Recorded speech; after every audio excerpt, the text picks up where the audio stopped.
is mis Edel Ní Churraoin as indroan godmara agus tá ansásta a bheith an seo ag duna moltúireacht ag gomartas físean a ggur seo í an Ghaeltacht. Agus bí mis sé gobar san airnal televíse mar léirthir televíse agus a cas ceol chumá. Is mis Doireann Ní Ghlacáin is ní asal Ghaeltachtum is as black líame ach tógach le Gaeilge me so Ghaeltacht beag in dúisgurt black lia beidir détárá slárthór telefíse me agus is ceoltóir tradiisiúnta me chomapí me seint fiddle agus Fuin is anna hanibh as bheith trá tríd na picúirí agus na físeán úntacha leis an hasclip seo híon Ghaeltacht. Mis Mairéad Ní Mhaonaigh tá sésta bhfuir másc inniu le moltóirí ar seo híon Ghaeltacht agus caiime aonanta leis na gearsa heile doran agus í déile sin bhí spóirte maitha go a gcurc ar na físeáin agus ar a cruúíart a heispáintseh ó hiú na Ghaeltartaí a heispáint ar físeáin ná ar factorí agus tá sé deas bhé le bheith ceoltar meise agus tá me le a háú go fáil. Well, háine se go mórlam sa bheith breanú ar na físeán éagsúla agus na picturí bhí sé aontacha bheith breanú ar le 7 nó 10 lá anas.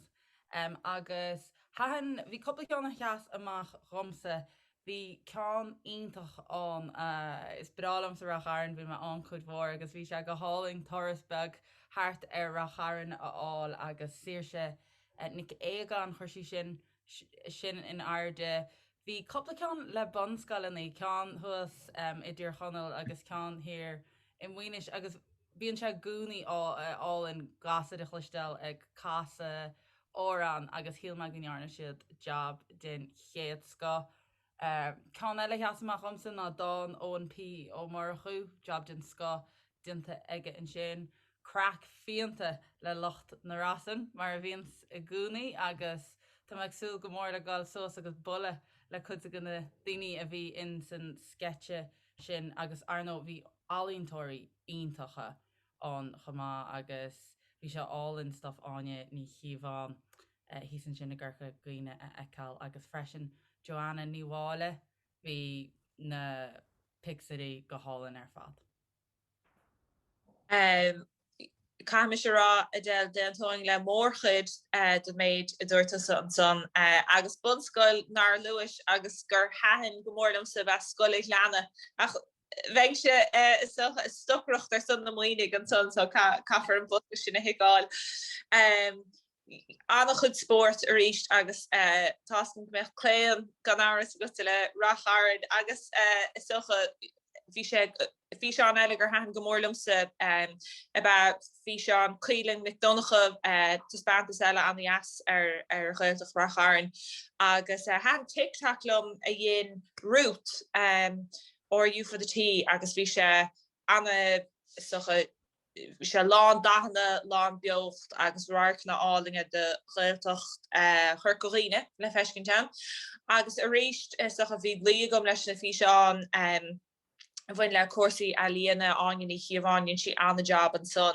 ach socha dós an rud gur chuig go bhaimar bhfuil fós uignas a bhásach dus na háit le card se go léir fud fad na tíre ha masúil go méid cad na chus ríiste gom gur féadlam dul tríal orthe go lua ach card an na rasan chomá dósa ceapas gur hampla an na bhathe bahead an sport agus an muintris a bhí an tlefeiscin san cantracha go Ghaeltacht go léir so hahan an gang sin go mórlam. Caiime sé into leis bhirte go fásta bhain mas sult ionta as bhí ré galanta farsin dá factorí agus dá físeáin agus TikToks agus Instagrams agus a hanrád agus bhí dúlahóra gom guró físeáin is tí ó íomhrathe ag Mé Rose agus bhí dúlahóra gom an cean aine ní hiúáin heispáin si tíú alínta den Ghaeltacht. A caiime fásta ardháú a thuirtan dá fiile ó marthú ionta cuairta agus ábalta gáilisteathe a ganúintí na Ghaeltartaí teispáint dehanna creidim éagsúla na Ghaeltartaí le léir Creidim cenna hasamá dúsa agus heis ban mion na Ghaeltacht agus mion sport agus crack a bhí sig muir na Ghaeltacht a le léir na chuirde na rásanna. Tis ban an se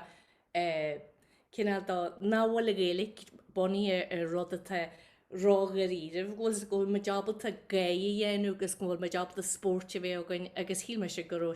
caiú chun mór smuitiúis na han agus bhí sénta granar leircha agus ardháú do ahananne a bhí páirte bhí dúlhór gom an físein na hanagus ra cairn cumáid hílma gur se onanta spéisiú le ceilte agus bhí se cosla bhéhann sin onanta maiid. Bhérim sa a bháta do chuirde na rásan leis sin níorne réit. Ó tuirtbhiltaí? Well, is dó go bhfuil rudí a gáil ó bhua sean gohfuil All Ireland bótaí hos an sin. Bhfuil a buig chuirde na rásan? Sílam gur crack bhíanta le agus gur chuirsead an obairsteán. Agus rud a bhí álann faoine gur a chudmhór daoine baintach leis agus is léir gur tháinig an phobal le chéile. Leis sin íana. Agus is da sinna eiceil mar stólam gur bin a bhí a gceist leis an hash clib